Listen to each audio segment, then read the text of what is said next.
এই রমজানে একটি নামাজের কথা বলবো, শত কষ্ট হলেও এই নামাজটা আপনি ছাড়বেন না, একবার হলেও এই নামাজটা আপনি পড়বেন। নবীজি এই নামাজের এত গুরুত্ব দিতেন, নবীজি বলেছেন জীবনে একবার হলেও তুমি নামাজটা পড়বে। এই হাদিসটি ইবনে মাজাহ শরীফের, তিরমিজি শরীফের এবং আবু দাউদ শরীফের 1297 নম্বর হাদিসের মধ্যে এই হাদিসটা বর্ণনা হয়েছে এই নামাজের কথা। নবীজি তার চাচা আব্বাস রাদিয়াল্লাহু তাআলা আনহুকে ডাক দিয়ে বলছেন, চাচা আমি আপনাকে এমন একটি নামাজের কথা বলছি, এই নামাজটা আপনি প্রতিদিন একবার হলেও আপনি আদায় করবেন। চাচা যদি প্রতিদিন সম্ভব না হয়, অন্তত সপ্তাহে একবার হলেও আপনি নামাজটা পড়বেন। যদি সপ্তাহে সম্ভব না হয়, তাহলে আপনি মাসে অন্তত একবার এই নামাজটা আদায় করবেন। চাচা যদি মাসেও আপনার পক্ষে কষ্টকর হয়ে যায়, বছরে একবার পড়বেন। যদি বছরেও না পারেন, জীবদ্দশায় অন্তত একবার হলেও নামাজটা পড়বেন। কারণ এই নামাজটা এত পাওয়ারফুল নামাজ।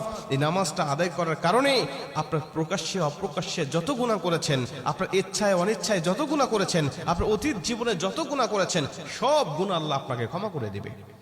চাচা এই নামাজটার নিয়মটা একটু ব্যতিক্রম। এই নামাজটাকে বলা হয় সালাতুত তাসবিহ। এই নামাজের মধ্যে অতিরিক্ত কিছু তাসবিহ পাঠ করতে হয়। সুবহানাল্লাহ, আলহামদুলিল্লাহ, লা ইলাহা ইল্লাল্লাহ, আল্লাহু আকবার। এই চারটা তাসবিহ একত্রিত করে সুবহানাল্লাহি ওয়াল হামদুলিল্লাহি ওয়া লা ইলাহা ইল্লাল্লাহু আল্লাহু আকবার, এই তাসবিহগুলো, এই বাক্যগুলো এখানে পাঠ করতে হয়। 4 রাকাত বিশিষ্ট এই নামাজ সালাতুত তাসবিহ 4 রাকাত পড়তে হয় এক নিয়তে। 4 রাকাত নামাজে প্রতি রাকাতে 75 বার করে করে মোট 300 বার এই তাসবিহটা পাঠ করতে হয়। সুবহানাল্লাহি ওয়াল হামদুলিল্লাহি ওয়া লা ইলাহা ইল্লাল্লাহু আল্লাহু আকবার, এই তাসবিহটা, এই দোয়াটা 75 বার করে করে প্রতি 4 রাকাতে মোট 300 বার করে আপনি পাঠ করবেন। কি নিয়মে পাঠ করবেন আমি আপনাকে নিয়মটা শেখাচ্ছি। আবু দাউদ শরীফের 1297 নম্বর হাদিসের মধ্যে যে নিয়মটা এসেছে, আমি এই নিয়মটা আপনাকে শেখাচ্ছি। আমাদের সমাজে আর বেশ কিছু মানুষ বেশ কিছু নিয়ম বলে, কিন্তু আমি আপনাকে হাদিস থেকে সরাসরি নিয়মটা জানাচ্ছি। এটা আপনি রেকর্ড করে নেন, খাতা কলম থাকলে লিখে নেন। প্রয়োজনে এটা যত সোশ্যাল মিডিয়াতে যাবে, ফেসবুক ইউটিউবে যাবে, এটা আপনি সেভ করে নিজ আইডিতে শেয়ার করে রেখে দিবেন, যাতে আপনিও শিখতে পারেন, অন্য মানুষকে শিখাতে পারেন। আপনার শেখানোর কারণে কেউ যদি নামাজটা আদায় করতে পারে, ও যে সওয়াবটা অর্জন করবে, সওয়াবের একটা অংশ আল্লাহ আপনার আমলনামায়ও দান করবে। এজন্য এগুলো মানুষের কাছে ছড়িয়ে দিবেন যত সম্ভব হয়।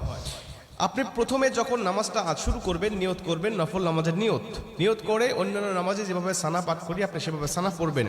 অন্যান্য নামাজে যেভাবে সূরা ফাতিহা পড়ি ওভাবে সূরা ফাতিহা পড়বেন। অন্যান্য নামাজে সূরা ফাতিহার পরে যেভাবে সূরা মিলান ওইভাবে সূরা মিলাবেন। সূরা মিলানোর পরে রুকুতে যাবার আগে দাঁড়ানো অবস্থায় আপনি 15 বার এই তাসবিহটা পাঠ করবেন। সুবহানাল্লাহি ওয়াল হামদুলিল্লাহি ওয়া লা ইলাহা ইল্লাল্লাহু আল্লাহু আকবার। এই তাসবিহটা পাঠ করলেন 15 বার। 15 বার পাঠ করার পর আপনি রুকুতে চলে গেলেন। রুকুতে গিয়ে রুকুর যে তাসবিহটা আছে, তাসবিহটা পাঠ করার পরে সুবহান রাব্বিল আযীম বলার পরে আপনি এই তাসবিহটা আবার পাঠ করবেন 10 বার। সুবহানাল্লাহি ওয়াল হামদুলিল্লাহি ওয়া লা ইলাহা ইল্লাল্লাহু আল্লাহু আকবার। এই 15 বার আর 10 বার 25 বার। এরপরে আপনি রুকু থেকে উঠে দাঁড়ালেন, দাঁড়ানোর অবস্থায় আপনি আবারও 10 বার পাঠ করবেন। তাহলে হলো 10 আর 25 35 বার। এরপরে আপনি রুকুতে চলে যাবেন। রুকুতে গিয়ে রুকুর তাসবিহটা পাঠ করার পরে আবারও পড়বেন 10 বার। এই হলো 35 আর 10 45 বার। এরপরে আপনি রুকু থেকে আবার উঠে বসে পড়লেন।